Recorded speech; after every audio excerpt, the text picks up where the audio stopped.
रातिरु राज्यर विभिन्न चर्च रे ख्रीष्ट धर्मावलंबी भिड़ आरंभ हो जाइछि सामूहिक प्रार्थना।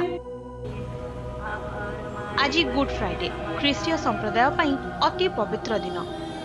विश्वास अनुजाई एही दिन प्रभु जीशु क्रूसबिद्ध होइथिले। श्रद्धालु माने सेही घटना को मने पकाउछंती। आउ ये हेउछि कटक कैंटनमेंट रोड ठारे थिबा कैथोलिक चर्च रो दृश्य। चर्च रे गत रातिरु श्रद्धालु माने एकाठी होइछंती। प्रार्थना सह प्रभु जीशुंको बाणी पाठ करा जाउछि। गुड फ्राइडे को नहीं कंधमालर विभिन्न बैप्टिस्ट और कैथोलिक चर्च रे मध्य स्वतंत्र आयोजन होछि। विभिन्न चर्च रे आरंभ हो जाइछि स्वतंत्र प्रार्थना और उपासना। कैथोलिक माने आजिर दिन रे संपूर्ण आमिष वर्जन करबा सहित उपवास रखिथांती। एही दिनटिको मध्य ग्रेट फ्राइडे बा होली फ्राइडे बोली कहा जाय। आसंता रविवार ईस्टर। एही दिन जीशु पुणी जीवन प्राप्त होइथिले बोली ख्रीष्ट धर्मावलंबी माने विश्वास करती। एथिपाई मध्य आरंभ हो जाइछि प्रस्तुति।